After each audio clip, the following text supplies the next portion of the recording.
Hello, my name is Iles, and in today's episode on Roman politics, we're going to be talking about Constantine the Great.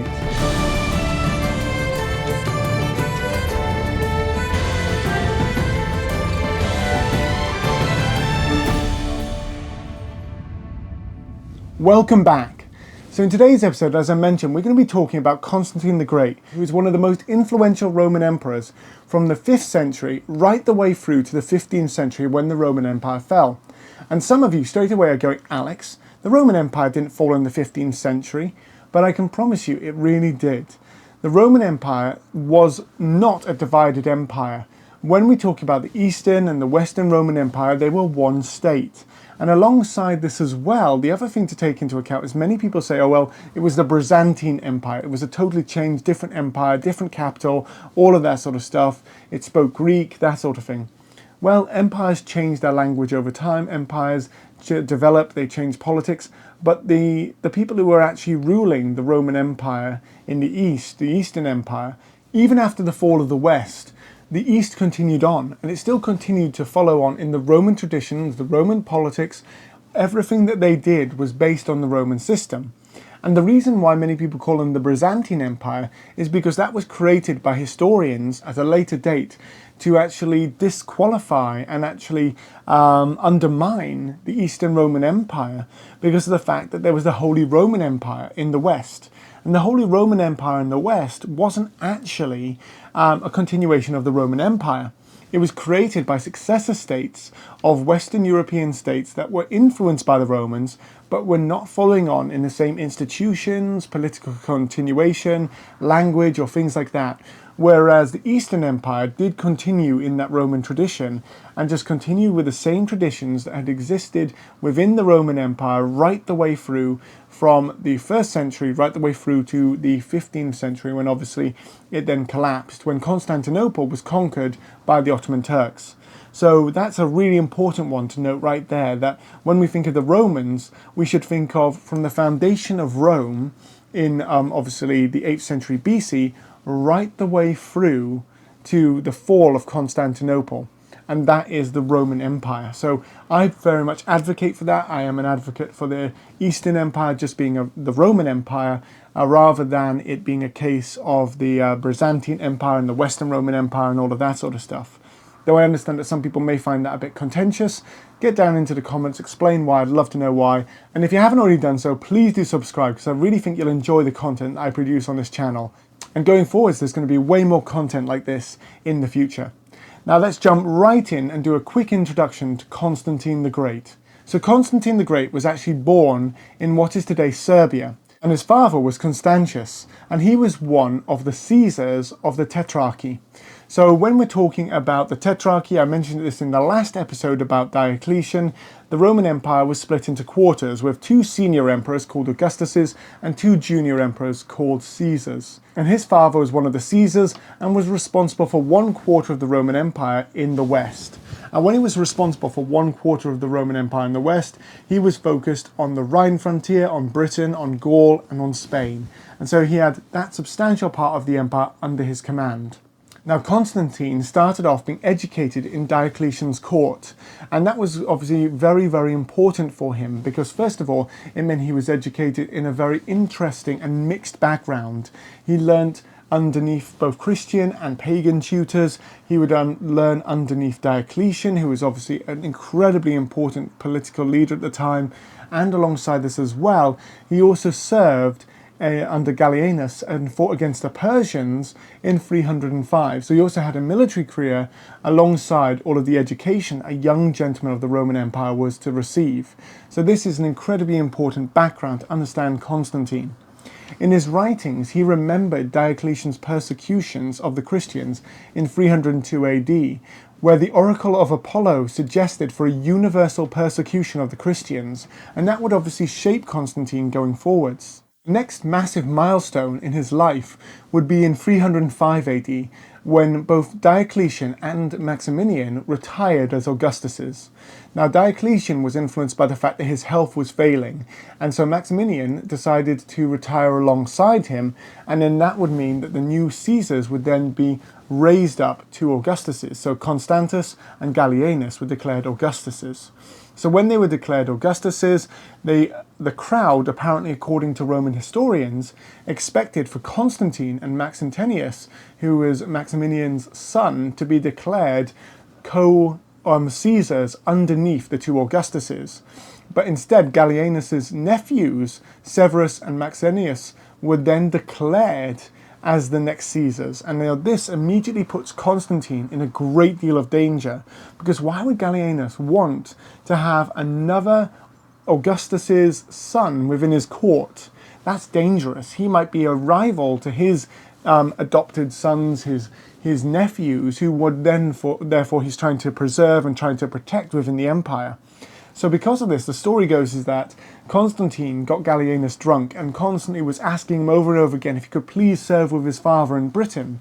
And as soon as Gallienus said yes, he immediately got on a horse and rode as fast as he could across the empire, arriving in Boulogne and then coming across to Britain, and therefore being safe, possibly away from any other potential murders or attempts against his life.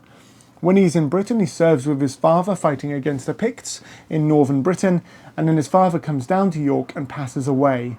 And when he passes away, then he is declared by his troops, specifically Crocus, who is an Alemannian king, to be the next emperor. Now, Crocus had actually fought against the Romans in 260 AD and been defeated and then forced to serve the Roman military under them, possibly as a sort of a foederati, and he was serving under Constantius in York when he died, and therefore was able to proclaim his son Constantine as the next emperor. Now, Constantine, when he's declared emperor, he's declared Augustus, not Caesar. And so suddenly he has to send a letter to Gallienus. And when he sends a letter to Gallienus, he also sends a picture of him painted as an Augustus, not as a Caesar, which again shows us that there were differences in the clothing between a Caesar and an Augustus. And so he sends this letter and he's really apologetic. He says, look, the troops got overexcited. I'm really sorry about this. They declared me an Augustus. They made a mistake. It's really embarrassing. It's really difficult. But I've been declared as an Augustus. I'm now one of your co-emperors. I'm really sorry about this. I would like you to recognize me as your co-emperor. Gallienus is raging, absolutely raging at this, but he can't risk a civil war because Constantine is now in control of a huge amount of the Western Roman Empire's forces. When he's controlling Britain, he's also controlling Gaul, he's controlling the Rhine frontier and Spain. So he's in a real position where he could cause a lot of trouble as a usurper, and so he has to recognize him, but he recognizes him as Caesar and sends him his purple clothing. And so from there, he is then one of the Caesars. And so when he's one of the Caesars, he then campaigns on the Rhine frontier in 306-307 and then expands Trier, stabilizing his position within the Western Roman Empire as Caesar in the northern provinces, or in the north and western provinces. So from 306 to 312, there's a series of conflicts and eventually civil wars between the various different tetrarchs at this time. And so at the end of this, what happens is that Constantine defeats Maxentius at the Battle of the Malavian Bridge. And when he defeats Maxentius at the Battle of the Malavian Bridge, just before then, he actually gets a sign in the sky, which is the cross superimposed over the sun. And when he sees the cross, he then hears a voice that says to him, "In this sign conquer." And so he paints the Chi Rho, which is the first two letters of Christ's name, onto the shields of his soldiers, and then defeats Maxentius. Now, the really interesting thing is that when he goes into Rome, he chooses not to sacrifice at the temple of Jupiter to show his great victory over his rival. And so when he chooses not to do that, this already sets his interactions with the Roman system and obviously the movement from paganism towards Christianity, which would be the main system of Rome from the 4th century to the 15th century, when obviously Rome ceases to exist, which is a really interesting transformation, which you could say started from the Battle of the Malavian Bridge. So what we'll do now is we'll go into talking about the politics of Constantine and some of the things that he did in the Roman Empire. So what were the political changes that Constantine actually did? So he actually increased the imperial bureaucracy far beyond what Diocletian had done. Now this is really interesting because it was obvious that Constantine required specialists who were not just polymaths or those born into power. Now I want to go into this a bit more because in the Republican period and alongside that in the early imperial period, many of the generals, the governors, people like that, had been from the senatorial classes. They were the sons of wealthy imperial families who were hereditary within the Roman system. And so because of that, some of them would be great. So you look at Julius Caesar, he was a polymath in politics, in military leadership, and a number of other areas as well. And you just have to look through world history and you see these characters who were polymaths, who were amazing leaders for their nations, for their countries, and in the role they played because of the fact that they just happened to have the right education combined with the right skill set. You don't always get that. Some people can be born into a position but not have the skills to actually be able to do what they need to do. So because of that, when we look at it, Constantine was very aware of this, and so he made specialist lines of recruitment for both the military and the civil service as well as education. And it's one of the reasons you can actually argue that the later Roman army and the later Roman government was actually better than the earlier system because it wasn't based on basically a nepotistic system so that senators and wealthy families could get their kids into positions of power. Because that's basically, if you boil it down, what the old senatorial republican system was, and alongside that as well, the early imperial system. So it was much more a case that it didn't matter your background, it didn't matter your wealth or your position. As long as you had the skills and you went through that school, you could become one of these up-and-coming men in the new bureaucracy that Constantine was creating.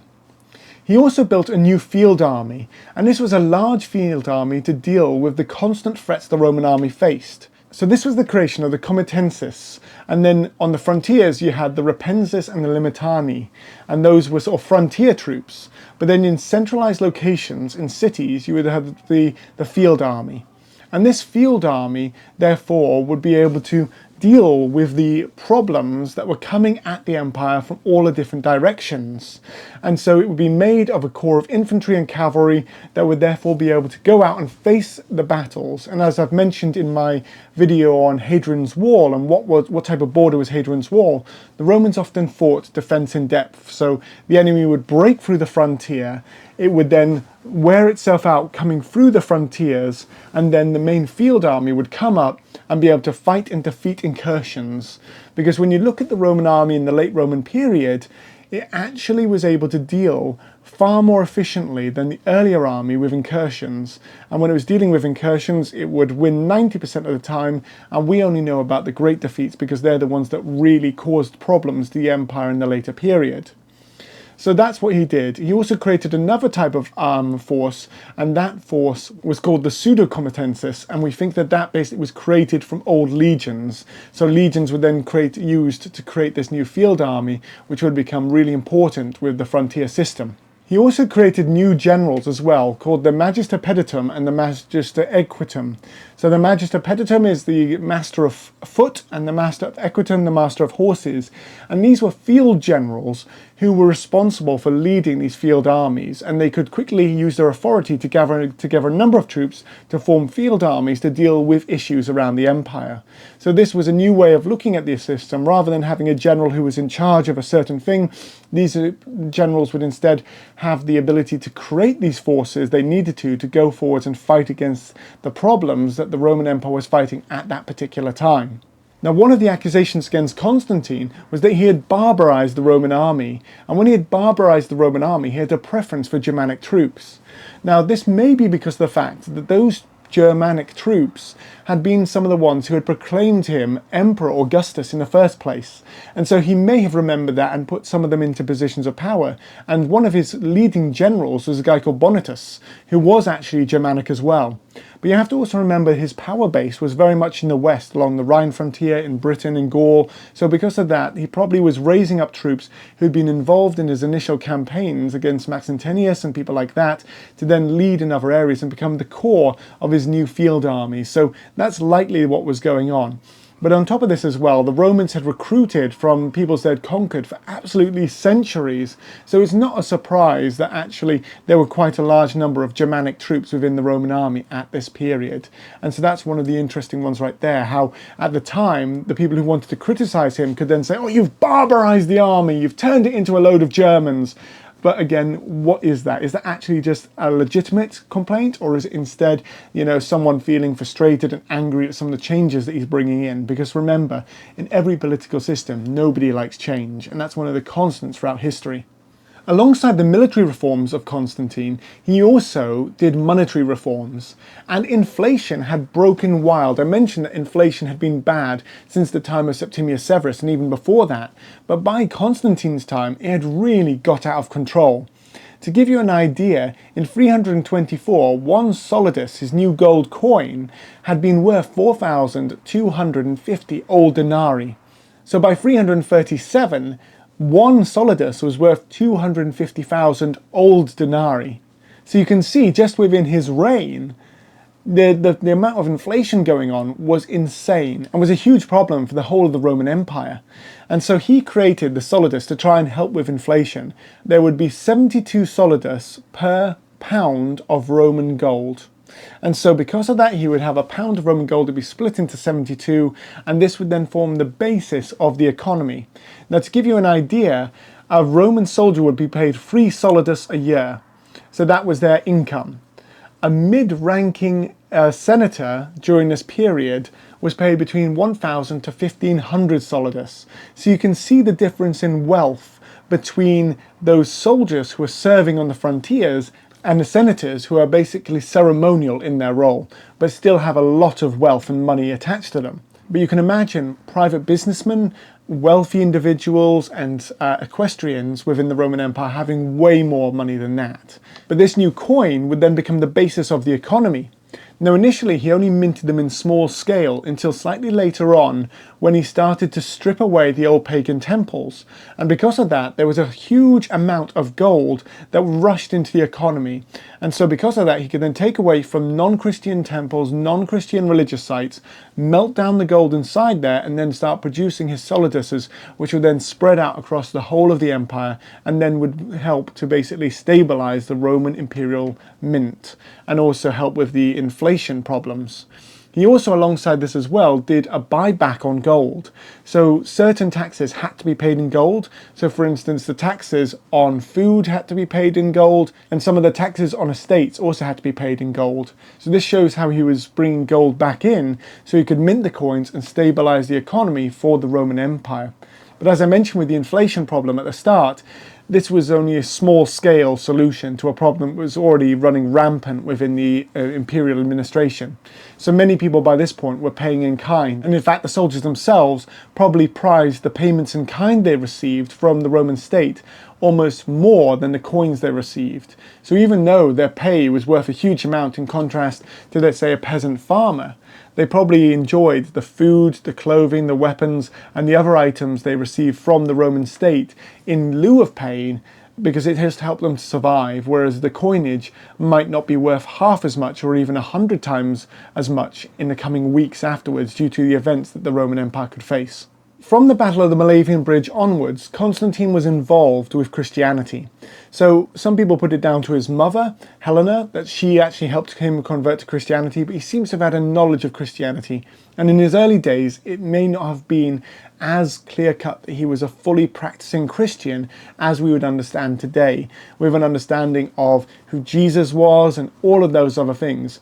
But he seems to recognize that the Christian God was the sole leading God and was higher than the previous Roman pantheon. And so he recognized this, a God above all other gods, as his core, and therefore that was the God he was going to call upon in front of the Battle of the Malavian Bridge.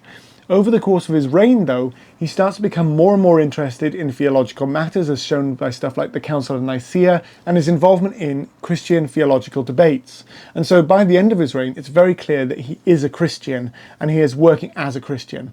Now, it's very important to say that obviously no Christian would endorse some of the things he did. He was incredibly bloody, and he killed both his wife and his son who stood against him, and he was quite an angry man who would respond violently towards some situations. and he's very much a man of his time. These despotic emperors were tyrants and were dangerous, so he doesn't always show the Christ-like attitude you expect of a Christian. But what you do see is that he is enacting through his idea of his conversion throughout his entire reign.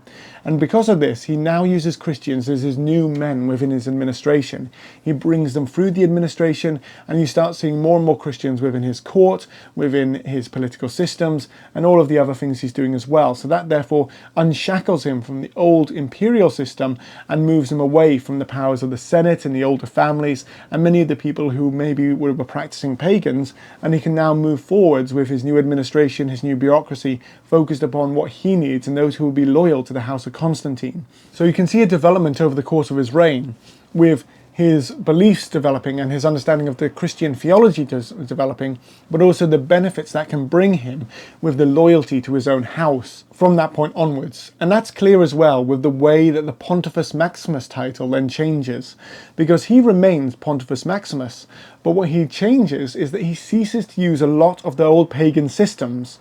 And when he ceases to use a lot of the old pagan systems, for instance, like as I mentioned earlier, he doesn't make sacrifices to Jupiter and he doesn't do sacrifices to the gods anymore. And that happens over the course of his reign.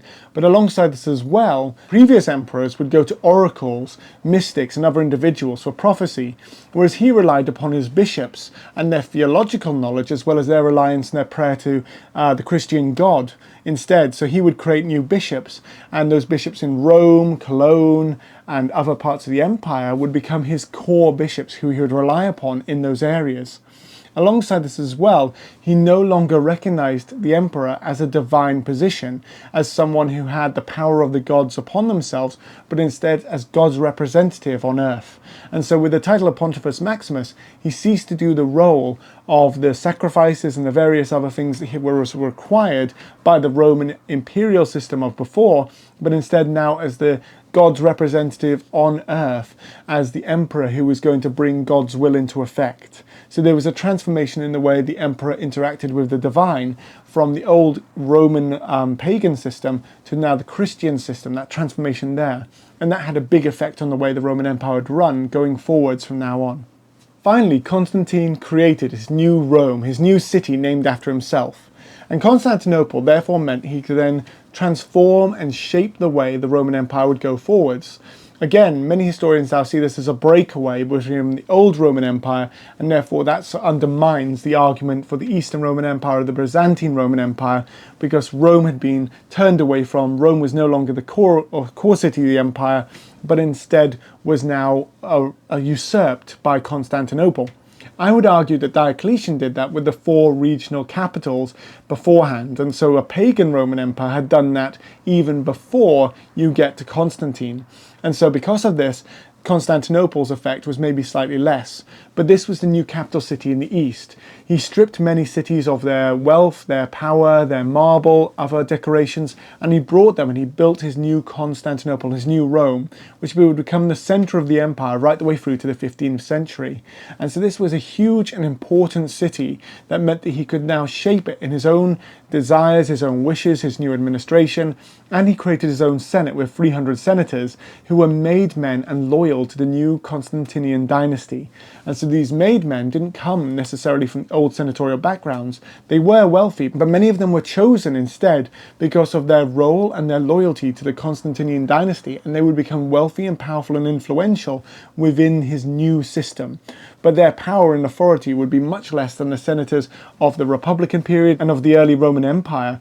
Instead, they would now be sort of a ceremonial role to show that this was the new Rome in the east, and therefore Constantine was putting his mark on it as the new capital of his new Rome. So that's an interesting one as well, and that would obviously have a massive impact upon the whole of the Mediterranean world and obviously the rest of world history as well, with Constantinople being a hugely important city right the way through even to the modern day as its iteration as Istanbul. So I really hope you've enjoyed today's episode and this conclusion to my series on Roman politics. I may do more episodes in the future going on into further emperors towards the rest of the Constantinian dynasty, and then obviously into future emperors in the west and the east. But at the moment I feel as if that is a good introduction and gives us a good amount of depth to go into, and I really hope you'd like to discuss it down in the comment section, because I realise I might have had to go over some things very quickly where you feel as if there might need to be more depth over the whole of the series. So mention it down in the comment section and I'd love to chat to you there and see what you think. And I'm undoubtedly going to see a lot of interesting comments about my beliefs about the Eastern Empire, the Byzantine Empire and the Roman Empire as definitions. Ultimately, I'd like to ask, if you have enjoyed it, please do like and subscribe, share the video with your friends, and if you'd like to support me more, I do have a Ko-fi account and a Patreon account which you can find in the description, which means I can set aside time to focus on these videos and create content for you, which I'm hoping you're really enjoying. As always, thank you so much for watching, and I hope you'll join me in another episode in the near future. But until then, stay safe and well, and thank you so much for watching.